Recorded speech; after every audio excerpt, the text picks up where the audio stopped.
Welcome back to another episode of APolitical. I am your co-host, Alan Srochi. And I'm your other co-host, Tyler Goldberg. Alan, it is great to be back. It's been a minute, folks. It has. Yeah. It has. The studio gathered a little dust, but... have a new backdrop. Yep. I mean, it doesn't look like you've been watering the plants much, Tyler. I forgot. I actually live in here, so Right. it's tough. But we wanted to come to you today with actually a pretty special episode. So eagle-eyed fans of our franchise here will remember one of our first videos we ever produced was about our 2024 election outlook report, where we went over a lot of the markets that would be seeing a lot of spend that year and a lot of other things. And I'm happy to say we're back. We're back. Election Outlook Report 2.0. Actually, I think it's technically 3.0. Yeah, back and better than ever. Ever. By the time that this video is out, the report should be out as Yep. well. So we can drop a link in the description so you can go give it a read. But today we're just going to go through the bones of what we put together. An outline of sort of our thought process on putting this report together, and just sort of a general how-to on reading this and seeing where our takeaways are. Well, and the first thing we have to introduce is, Alan and I are really a two-man shop here on APolitical, but we also have another tool that we use named AMI. We love an acronym. And AMI is the Assembly Market Intensity Index, and about 4 years ago now, we got together and we built this tool to predict the intensity of political spending in every single market nationwide. Mm-hmm. So we won't get into the boring details about how each market's quarterly AMI score is calculated, but what you need to know at home is that AMI is the industry's only method and only metric for analyzing how much political spending will be felt in a certain market over the course of an election. And it's all relative, right? All relative. Because we take a look at every market that we're going through, and obviously spending in Los Angeles is going to be higher than spending in Omaha. And those are just two markets I pulled out of the top of my head. That doesn't necessarily mean that the intensity is going to be higher in Los Angeles than it will be in Omaha, even though in our report I think it is. But Omaha will have some good. It will be intense. It will be intense. But intensity is about the relative amount of spend in a market given to its usual conditions, and it also has a little bit to do with the types of advertising that you see. The type of political messaging in these races that may differ from others that you see nationwide. And so we'll get into some of the specifics, but also the why. And Yes. if you've been watching this, at all over the last couple of years, one of the things Alan and I are fascinated in is how political media affects commercial advertising. And that's really who this report is for. If you're an advertiser, you're a platform, you're a vendor, you got to know how the political cycle is going to affect your 2026. And that's what this report sets out to find. So with that, Alan, if you want to... Let's start off. Let's go for a little trip, maybe down Georgia way. Why don't we start with... we'll take you through sort of our thought process and how we put this together, right? So we start the report off by talking about our guarantees, for lack of a better word, of states that we know are going to be at the highest level of political intensity in the country. Your first round picks. Our first round picks, yeah. And we went through 3 states that we highlighted in the first section of the report.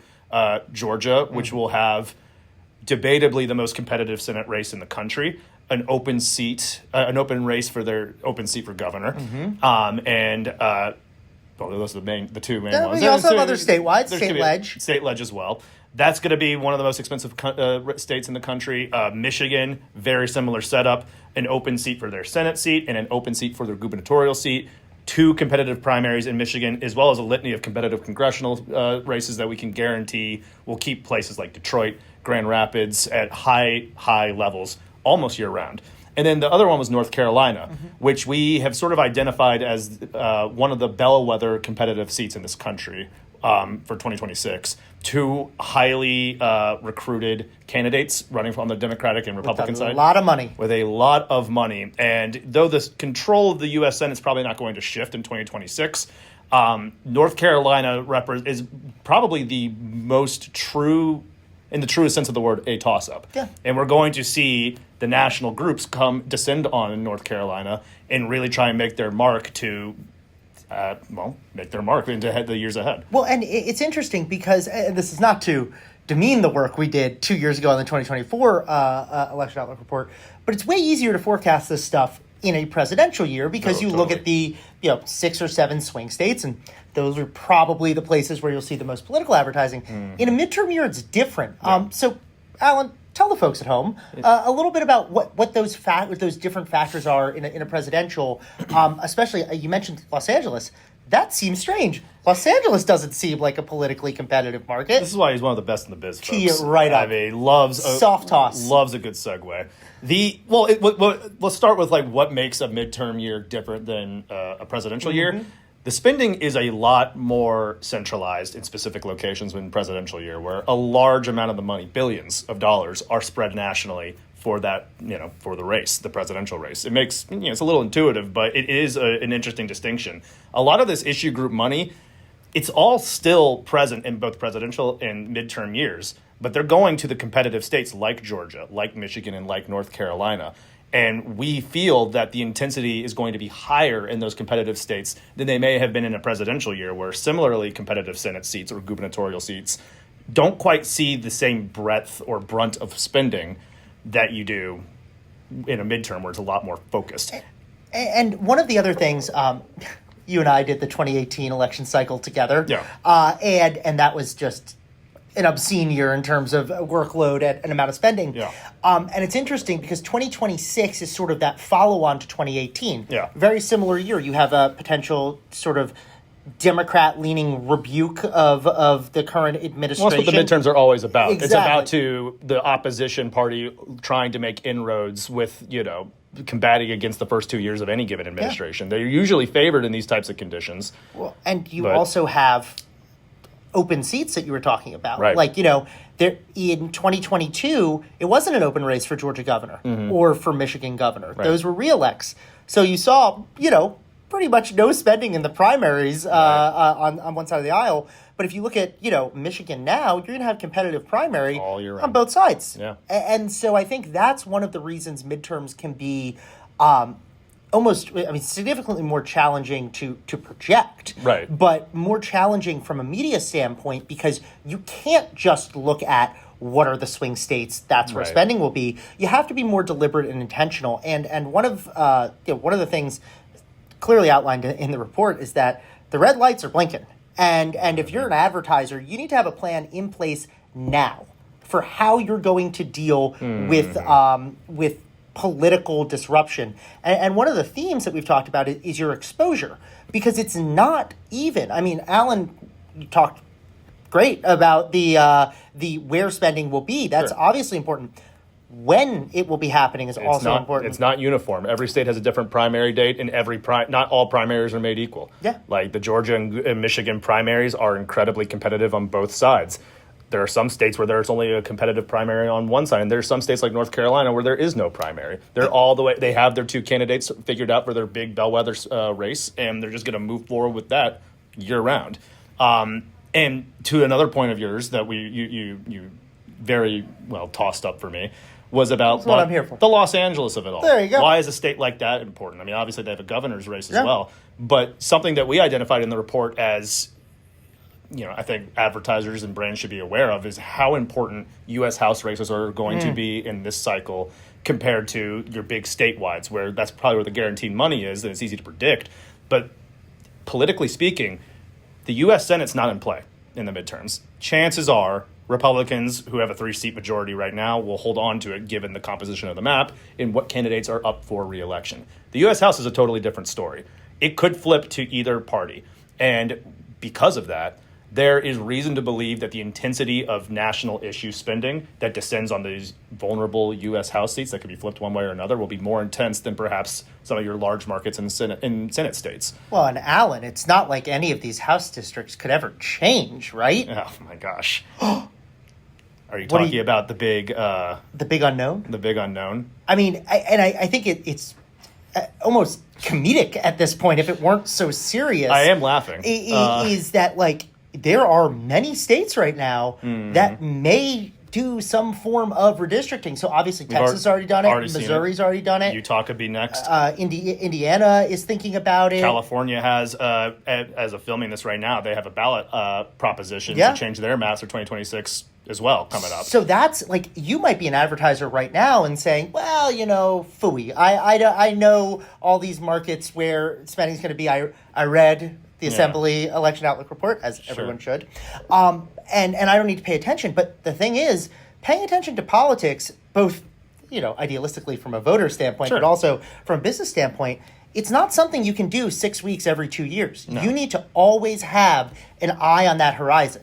Right. And it's important to consult with people that maybe do it for a living like you and I do, who, there's a big unknown in projecting any type of political spend. Like we outline in the report, there's a whole section dedicated to it. Things change on a dime. Yeah, it's basically the don't hate us if we're wrong section. Which, we can be there's only so many ways where you could sit here in fall of 2025 talking about what will happen in fall of 2026. Mm-hmm. We don't know all the candidates that are going to be on the ballot. Mm-hmm. We don't know which seats are going to be in play, especially with the threat of redistricting across the country. What scandals. I mean, look at North Carolina governor last year. You would have thought that would have been a hugely consequential race. And it was up until personal scandals and candidate quality came into play, which will always come into play. There's also there are special interest groups that can prop up and can pop up out of nowhere and prop up certain candidates. We saw the cryptocurrency industry really jump onto the scene in 2024 in a way that we hadn't before. They were on both sides of the aisle. On both sides of the aisle, they spent more. They spent the second most of any special interest group in national elections last year. Anywhere, we don't know. We don't know if there are certain, not to name names, but there are certain people who are politically engaged and are personally wealthy that could decide to get involved in races. Really, you're talking about an X factor. You're getting a little too cheeky on this episode. Someone's got to rein him in. Someone's got to rein me in. But I mean, it's not to Elon Musk is that factor, not to be the only one, but he's politically engaged and he's already signaled that he plans to get involved in safe Republican primaries and general elections. We don't know which ones yet, and frankly, we don't even know if that's still going to happen. That was something that was said months ago. It's a known unknown, and but so he can spit. He can add a couple $100 million all by himself, and he's not the only billionaire out there that can do something like that. And that's why the analogy I often come up with is sort of like weather forecasters, meteorologists trying to forecast a hurricane season. It's like, I know there will be hurricanes. I know most likely where and when they'll be at their peak. But when you're going to be at your most effective in predicting that? Right before. There you go. Right. The more information you have, the easier it will be to navigate, which, again, to circle back to why this matters and why it should matter to brands, you need to be in touch with this stuff, not on like a month-to-month basis, maybe sometimes on a week-to-week basis. Well, and, the other sort of elephant in the room here is what this political advertising does to a consumer. So if you remember a few episodes back, we had Robin Porter on. We discussed our research that we had done about basically consumer fatigue in political ads and content. The biggest trend we noted in 2022, the last midterms, were that Republicans at the time, given who was in power, sort of Democrats controlling the levers in Washington, Republicans were more likely to think the economy was bad because of their political affiliation. That led to very distinct and clear shifts in their consumer habits that made them more likely to cut back on discretionary spending. So you're saying that there's some brands that may be more susceptible to this kind of stuff than others? And I think that trend is going to be flipped in 2026. I think Democrats are going to be the ones who are more skeptical of the economy, maybe the economy is in a fundamentally worse place than it was in 2022. Who knows what it will be like in a year? Yeah. But I think you're going to have Democrats saying, gee, I don't think the economy's good. I'm going to cut back on my spending, which brings it back to the advertisers, because much like in 22, if you were an advertiser that was more focused on conservative-leaning populations as being your customers, if you're focused on liberal-leaning or populations that tend to be more liberal-leaning in 26, you may be in for some surprises. Not only just populations that are liberal-leaning, but liberal-leaning populations that will actually see a lot of this competitive advertising. Because it's an echo chamber. Some of in markets that are in Georgia or Michigan that have those audiences that will be beset with ads from one side saying the other side's going to continue to make the economy worse.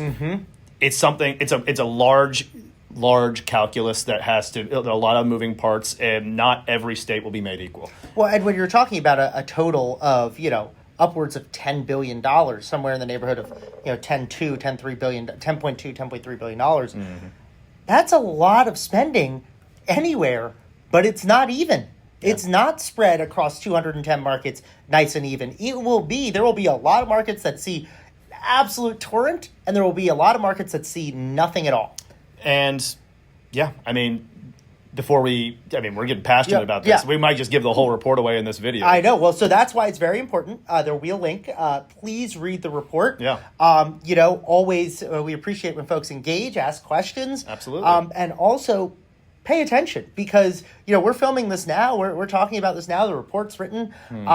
Who knows what will happen and sort of how things will change.